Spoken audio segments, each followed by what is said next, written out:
Bonsoir chers amis, nous revenons encore dans le cadre de ces aventures de Mignane pour attaquer aujourd'hui le 4e épisode. Je remercie tous ceux et toutes celles qui me suivent et qui ne cessent de m'encourager. Merci pour l'attention que vous prenez à suivre ces chroniques. Vous pouvez toujours suivre les épisodes précédents en allant sur ma chaîne YouTube, Pechma TV, et vous pourrez, si vous avez raté des épisodes, les écouter à ce niveau. Mais n'oubliez pas surtout de vous abonner, car en vous abonnant, vous recevrez automatiquement toutes les nouvelles vidéos et tous les nouveaux audios qui seront mis en ligne. Et surtout, il faut cliquer sur j'aime. Voilà, donc nous allons entamer le 4e épisode. Mais il avait pris la forme humaine pour pouvoir se faire voir des humains. Mais dans son fort intérieur, Mignane savait que c'était un esprit. Il pensait que c'était un homme, mais en réalité, il n'était ni homme, ni femme. Ou bien si, il était homme et femme à la fois. Mignane se perdait en conjectures et dans ses réflexions, tellement cet esprit sous forme humaine était indescriptible.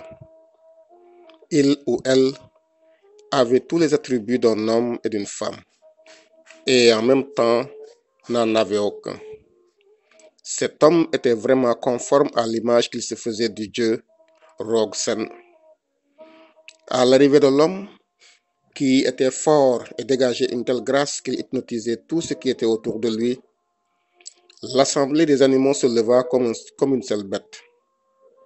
À côté de l'homme, il y avait la fillette qui avait conduit Mignane à la lisière de la forêt, à la clairière. Elle fit signe à ce dernier de s'avancer. Mignane s'avança, et plus il approchait, les animaux lui faisaient du chemin, et tous se tournaient vers lui. Il sentait que ce jour allait être exceptionnel. Mignane continua à s'avancer, et arrivé à 1 mètre de l'homme et de la fillette, ce dernier étendit la main, lui faisant signe de s'arrêter. Il s'arrêta pile et regarda le vieux en face. Mais il baissa aussitôt la tête, car il ne pouvait soutenir le regard perçant et quasi hypnotique de cet homme. Il se dégageait de lui une telle grâce, un tel aura, un tel charisme, que Mignane se sentait très petit à ses côtés. Alors le vieillard lui dit d'une voix grave et magnifique à la fois: « Jeune homme, qui es-tu et d'où viens-tu » Mignane avait de la peine à répondre, tellement il était intimidé par ce personnage atypique. Il débita d'une voix hachée, qui montrait nettement qu'il n'était pas sûr de lui. Je m'appelle Mignane. Ha ha ha ha, ricana le vieux. Il semblait se délecter de la confusion dans laquelle se trouvait ce jeune homme.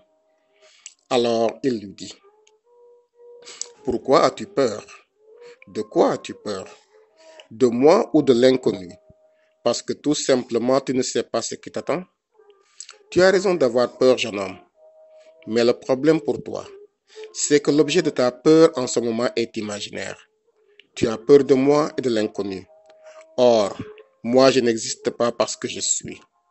Tu as peur d'une personne qui n'existe pas, et tu ne peux m'échapper car je suis en toi depuis la nuit des temps. J'ai voulu que tu sois là aujourd'hui en ce moment précis pour accomplir une mission précise. Tu as peur de l'inconnu? Ce n'est que perdre du temps, car tu n'as aucun pouvoir sur ce qui doit arriver, et d'ailleurs, tu ne sais même pas ce qui t'adviendra demain. Alors, pourquoi te torturer avec une peur inutile? Ce qui doit te faire peur, c'est toi-même. Tu ne connais pas qui tu es et tu ne sais pas d'où tu viens. Comment pourrais-tu prétendre connaître le monde et ce qu'il renferme si tu ne te connais pas toi-même? Tu es en voyage d'initiation, mon fils. Alors, ouvre ton cœur et que ton esprit s'inspire de la maths, car la maths est la vérité et la justice. Je suis la maths et tu es là parce que je l'ai voulu. Durant ton parcours, tu apprendras à connaître le monde et ce qu'il renferme, et l'homme et ce qu'il contient.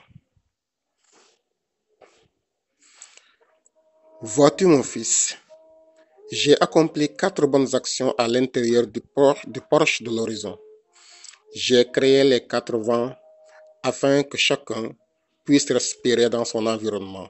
Ce fut une des actions. J'ai créé le grand flot afin que le petit, comme le grand, s'en empare. Ce fut une des actions. J'ai créé tout homme égal à son semblable. Je ne les ai pas autorisés à commettre le mal, mais leurs cœurs ont contrevenu à ce que j'avais dit.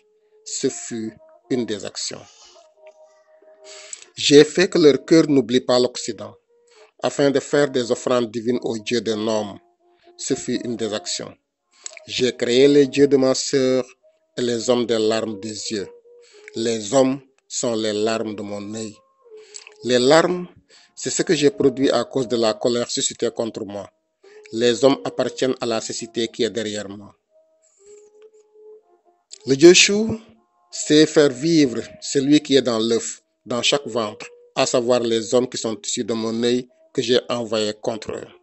Alors que la terre était dans les nuées obscures, il donna à voir à tout œil, repoussant les visages anéantis, faisant apparaître les visages hors de l'œuf mystérieux, en qualité de nourrisson de l'Ogdoad.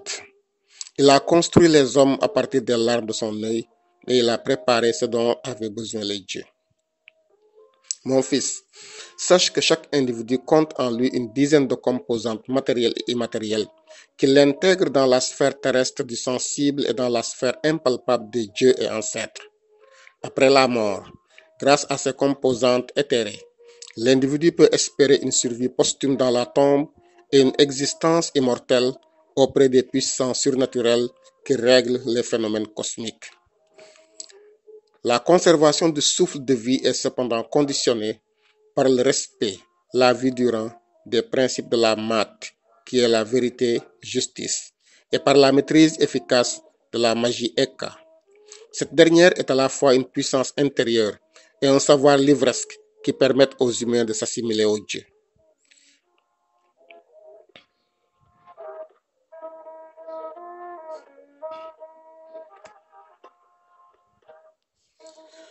Mignan écoutait religieusement l'enseignement du vieux. Tout autour de lui, tous les animaux et oiseaux étaient également tout ouïes. Il y avait de la tension dans l'air et chacun retenait son souffle. Mignan ne savait plus combien de temps il était resté debout à écouter ce vieux. Il n'avait plus la notion du temps ni de l'espace. Il semblait traverser le temps et l'espace et il sentait pousser des ailes. L'homme s'était maintenant tu et son regard était demeuré immobile, perdu dans l'horizon. Sa bouche dessinait un rictus qui semblait narguer Mignan. Soudain, il releva son menton et regarda Mignan. Ce dernier baissa les yeux car il ne pouvait soutenir ce regard perçant qui semblait le déshabiller. Alors, d'une voix grave mais douce, l'homme reprit. « Ton nom est Mignan ?»« Oui, répondit ce dernier dans un souffle presque inaudible. « Veux-tu connaître le secret de la création ?» lui demanda à nouveau l'homme. « Veux-tu savoir d'où tu viens? Qui es-tu et où tu vas ?»« Oui, répondit Mignan. »« Très bien, très bien, très bien, répéta l'homme comme s'il se parlait à lui-même. Je t'apprendrai les secrets de la création. Tu sauras ce qu'il y a dans l'œuf du monde et que renferme l'âme du monde. Tu apprendras à connaître ta légende personnelle et à devenir celui que tu es réellement. Tu vaincras tes peurs et tes doutes s'évanouiront. Tu seras véritablement un homme. Mais avant cela, tu devras affronter en chemin 3 obstacles que tu devras franchir avec succès. Tu as en toi toutes les capacités à sortir victorieux de chaque obstacle. Rappelle-toi que lorsque tu sembles échouer, c'est que la victoire est possible. Utilise ton intelligence et écoute toujours la petite voix qui te parle en ton fort intérieur. La solution se trouve en général dans le problème ou l'échec apparent. Tu veux vaincre tous les obstacles que tu vas rencontrer. Tu peux vaincre tous ces obstacles. Mais pour cela, il te faudra laisser la lumière intérieure qui brille en toi t'éclairer et te montrer le chemin. N'oublie jamais que dans chaque situation délicate, il y a une issue heureuse. Les choses ne sont qu'une question de perception et elles ne sont jamais ce qu'elles paraissent. Plus notre perception est fausse, plus nous sommes embourbés. Vous les hommes, vous faites tellement de brouhaha que vous n'entendez pas ce qui se dit autour de vous. Pour t'aider, j'enlèverai le bruit immense qui est dans ton esprit et à l'intérieur de toi et qui t'empêche réellement d'entendre. Je te donnerai le pouvoir d'entendre tout ce qui se dit autour de toi. Tu comprendras le langage des animaux. Le bruit du vent te révélera des secrets immenses et dans le bruissement des feuillages, tu comprendras la marche du monde. Mais quoi que tu puisses entendre, reste calme et n'aie pas peur. Mais surtout, ne verse pas dans l'orgueil ni dans la vanité, car à toi seul, tu ne peux rien et tu ne sais rien.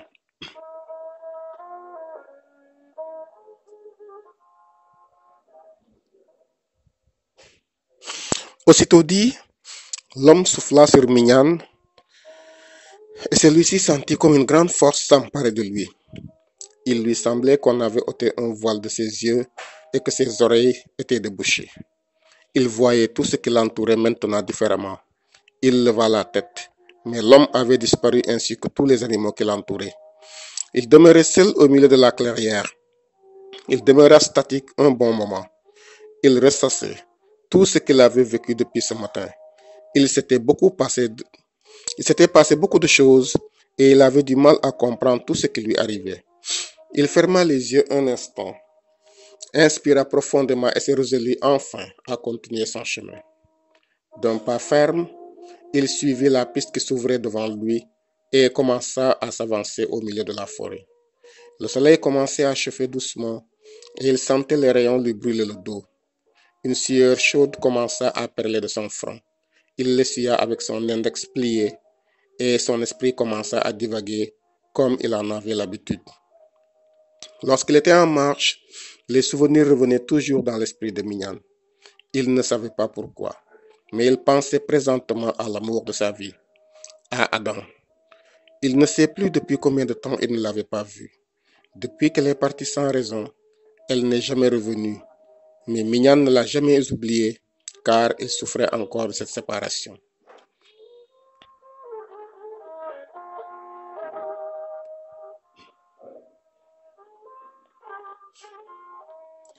Adam, sa douce moitié l'avait quitté. Et pourtant, il ne savait pas pourquoi. Il ne comprenait pas. Il n'avait rien dit, rien fait, mais tout s'était passé très vite. Il souffrait profondément, car au fond de son cœur, il aimait Adam à mourir. Elle était comme la prunelle de ses yeux, comme le second souffle qui lui redonnait vie. Il ne pouvait supporter alors d'être éloigné d'elle. Malgré les apparences, Mignan était un cœur sensible. Devant son apparence de dur, se cachait une sensibilité extrême qui le faisait souvent souffrir en silence, d'autant plus qu'il ne voulait plus, et il en avait pris la décision, faire aucune remontrance à sa dulcinée.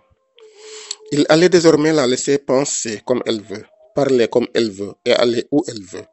Et lui, il se contenterait uniquement de l'attendre en silence et de l'accueillir quand elle sera là. Il se surprit à s'adresser au soleil en ces termes. Roi soleil, puis-je me confier à toi? Écoute-moi, toi qui es témoin de tout. Me voici comme une biche blessée, qui va sans savoir où aller, comme un lion atteint en plein cœur. Mon cœur blessé saigne de son amour perdu. Mon cœur gémit dans le sang de son amour assassiné. Mon cœur pleure son saoul et boit sa déception amère. Pourquoi? N'est-ce pas très simple de dire la vérité? Roi Soleil, Ne me disais-tu pas toujours que l'amour est une vague plaisante qui ondule sur une mer de sentiments fous qui unissent deux êtres qui regardent dans la même direction? Hélas, faudrait-il que ton cœur ait un gouvernail pour conduire le merveilleux bateau de l'amour? Quand le guerrier va au combat, au milieu des ennemis, il n'a pas peur. Pourquoi? Parce que tout simplement, il a confiance en ses compagnons de lutte. Il peut compter sur eux en chaque circonstance et à tout moment. Il sait que personne d'entre eux ne le trahira jamais. Alors, avec courage, il lève son épée et frappe l'ennemi en plein cœur. Le cheval de l'amour, c'est la confiance. Quand l'amoureux le chevauche, posant ses pieds sur les étriers du sentiment ressenti d'être profondément aimé, il peut humer avec délectation le vent de la liberté d'aimer, sans arrière-pensée. Aimer seulement être, pour être l'autre, s'identifier à lui et se battre avec lui pour un avenir radieux. Et puis, je t'ai aimé. Et pourtant, je t'ai aimé. Et pourtant, mon cœur n'a battu que pour toi. Aujourd'hui, je ne comprends pas. Cette savane de bonheur dans laquelle nous nous cachions à brûler de tous les feux de la concupiscence et d'un esprit trop malin. Mais je ne t'en veux pas, car je t'aime. Adam, je sais tout, mais je ne dirai jamais rien. Pourquoi? Parce que tu es une femme, tu es une mère, tu es une sœur. Alors, je garderai tout dans mon cœur et de loin, continuerai à t'accompagner sur ta route jusqu'au bout du tunnel, là où se rencontrent le bonheur et l'extase. Je t'accompagnerai jusqu'au sommet de la réussite comme on se l'est promis. Et là, je pourrai tranquillement m'en retourner avec, dans le cœur, le sentiment de devoir accompli. Et sans regret, j'effacerai tout. Je ne me souviendrai de rien. Je pardonnerai tout et je continuerai ma route vers l'immortalité, vers l'amour véritable qui comble l'humain, le guérit, le glorifie et le grandit. Seul dans cette case de la sagesse, je méditerai les moments passés ensemble, les paroles douces et les promesses qu'on s'est faites. Je te recréerai et tu seras pour moi une autre femme, celle que j'ai toujours voulu que tu sois. Et là, comme toujours, je te respecterai pour ce que tu as toujours été pour moi et pour ce que tu continueras à être pour moi. Et pourtant, je sais que tu as un grand cœur. Ton cœur scintille comme un écrin d'or. Mais parle-moi juste afin que je comprenne. Libère mon cœur de la prison de l'incompréhension et du feu qui me ronge petit à petit. Pour moi, tu es un trésor et tu as tout conservé pour moi. Je le sais, mais abreuve encore le cheval de la confiance. Nourris-le afin que son hennissement fasse battre tous les cœurs et leur redonner leur vie d'antan. Merci, Roi Soleil, de m'avoir instruit et tenu compagnie pendant ces moments de détresse et de solitude.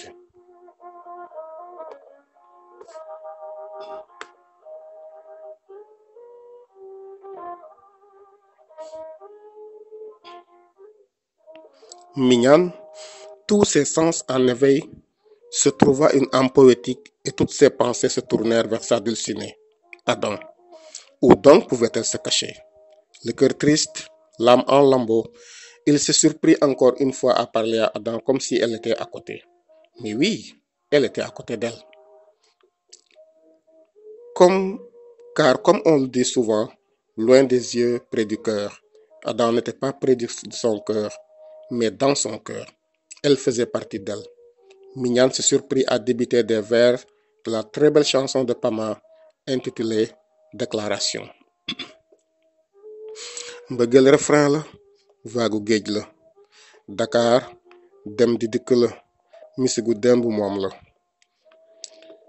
danga naan dama longtemps dama hors du temps ak samay waxi vétéran déclaration de 100 ans bëgg moo ma dab bëgg-bëgg moo ma jàpp lekk téye ndab yàlla téye app su ma sañoon rongoñ lay doon juddu ci say bët tukki ci say lax jéggi sa bakkan ba daanu ci say tuñ bu demb doon tey ngaraw maa joojo romb doomi joor fàllu teeñ solu dameel junjung yi di la jiin di la ndokkeel